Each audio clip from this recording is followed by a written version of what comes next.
নমস্কার, সকলকে স্বাগত জানাচ্ছি পপস ম্যাজিক চ্যানেলের আরেকটি নতুন এপিসোডে। সবজি খাওয়া স্বাস্থ্যের জন্য খুবই ভালো, কিন্তু অনেকেই সবজি খেতে চায় না।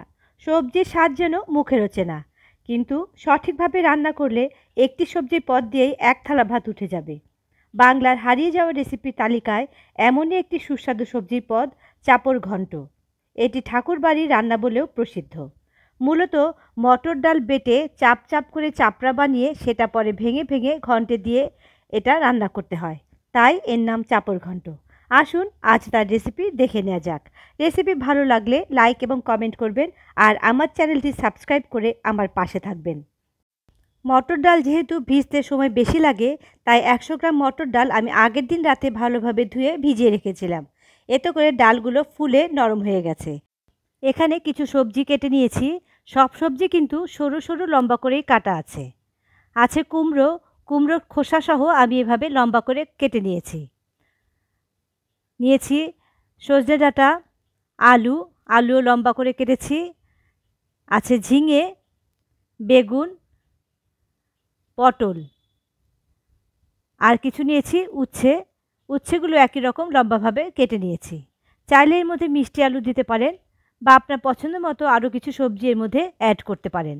এবারে ডাল আমি বেটে নেব, সেজন্য একটা মিক্সার গ্রাইন্ডার নিয়ে তাতে ডালগুলো দিয়ে দিলাম 1/2 ইঞ্চি পরিমাণ আদা আর 2টো লঙ্কা।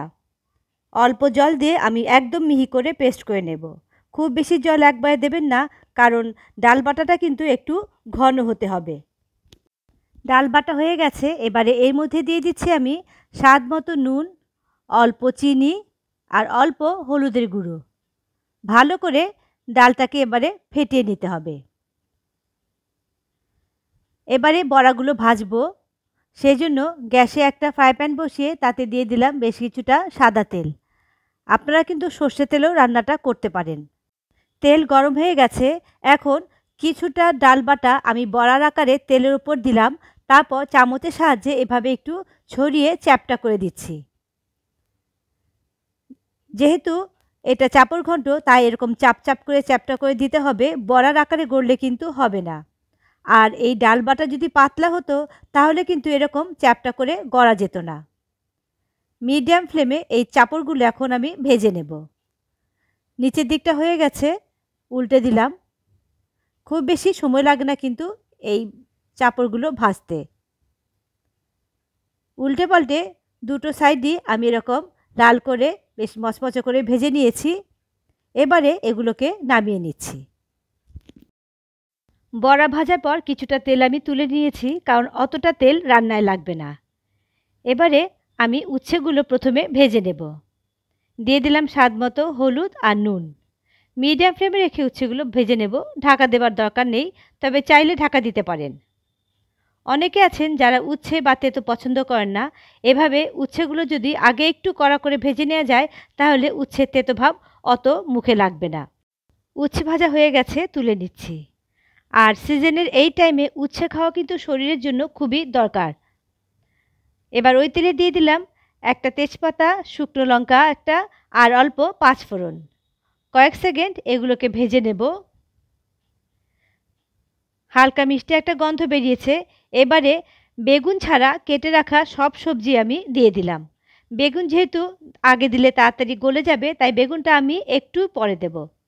দিয়ে দিলাম কয়েকটা কাঁচা লঙ্কা চেরা, স্বাদ মতো নুন আর হলুদটা একটু অল্প ব্যবহার করবেন। মিডিয়াম টু হাই ফ্লেমে প্রায় 2-3 মিনিট আমি সবজিগুলো এখন ভেজে নেব।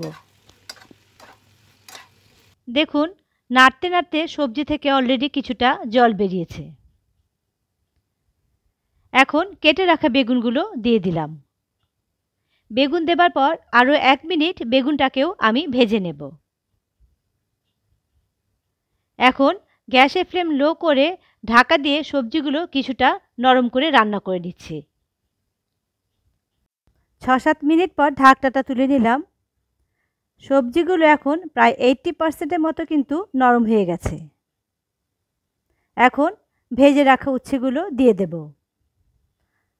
আরেকবার নাড়াচাড়া করে দিলাম সবজির সাথে। এখন দিচ্ছি আমি 1/2 চা চামচ আদা বাটা আর 1/4 চা চামচ কাঁচা লঙ্কা বাটা। এবার আদা আর কাঁচা লঙ্কাটাকে ভালোভাবে কষাবো এই সবজির সাথে। আমি কাঁচা লঙ্কা চেরা, কাঁচা লঙ্কা বাটা দুটোই ব্যবহার করেছি। কাঁচা লঙ্কা বাটা ব্যবহার করলে সুন্দর একটা ফ্লেভার আসে, তবে আপনারা চাইলে শুধু কাঁচা লঙ্কা চেরাও ব্যবহার করতে পারেন। ভালো মতো কষানো হয়ে গেছে। এখন হাফ কাপের মতো জল আমি এর মধ্যে দিয়ে দিলাম। ভালো মতো মিশিয়ে দেব, তারপর আবারও ঢাকা দিয়ে রাখবো আর সবজিগুলো এখন সম্পূর্ণ সেদ্ধ করে নেব। আর যেহেতু এটা একটু গামাখা হয়, তার জন্যই অল্প জল দিলাম। 3 মিনিটের মতো হয়ে গেছে, ঢাকনাটা তুলে নিলাম। সব সবজিগুলো কিন্তু এখন নরম হয়ে গেছে। এখন যে চাপড়গুলো ভেজেছিলাম সেগুলো ছোট ছোট টুকরো করে ভেঙে দিলাম স্বাদ মতো একটু চিনি। অল্প চিনি দেবেন নিরামিষ রান্নায়, তাতে স্বাদটা ভালো লাগে। ভালোভাবে এই চাপড়টা মিশিয়ে দেব সবজির সাথে। তারপর গ্যাসের ফ্লেম লো করে আবারও ঢাকা দিয়ে রাখবো 1-2 মিনিটের জন্য, যাতে চাপড়গুলো নরম হয়ে যায়। এবারে ঢাকনাটা তুলে নিলাম। রান্না কিন্তু হয়ে গেছে, চাপড়গুলো এখন অনেকটাই নরম হয়ে গেছে। এবারে আমি দিচ্ছি এর মধ্যে হাফ চা চামচ 5 ফোড়ন গুঁড়ো। 5 ফোড়ন আমি শুকনো খোলায় তেলে গুঁড়ো করে নিয়েছি। আর দিয়ে দিলাম 1 চা চামচ ঘি। ভালোভাবে সব কিছু এবারে মিশিয়ে নেব। এখন গ্যাসের ফ্লেম আমি অফ করে দিলাম। রেডি হয়ে গেল খুবই সুস্বাদু একটা রেসিপি, চাপড় ঘন্ট। অল্প জল দেবার কারণে তরকারিটা কিন্তু হালকা মাখো মাখো হয়েছে। ডাল, সবজি, ফোড়ন, মিষ্টি, ঝাল সব রকম স্বাদের মিশেলে তৈরি চাপড় ঘন্ট মনে করিয়ে দেয় ঠাকুমা দিদিমাদের হাতের স্বাদ। একটা রুটি আর 1 বাটি ঘন্ট খেয়ে নিলে কিন্তু ডিনার হয়ে যাবে। যারা স্লিম হতে চাইছেন তাদের জন্য খুবই ভালো। সুগারের রুগী বা যাদের বেশি কার্বোহাইড্রেট খাওয়া বারণ, তাদের জন্য একদম আদর্শ এই খাবারটি। রেসিপি ভালো লাগলে বাড়িতে অবশ্যই ট্রাই করবেন। আর উচ্ছেটা ভাজার কারণে কিন্তু এটা খেতে অতটা তেতো হয়নি।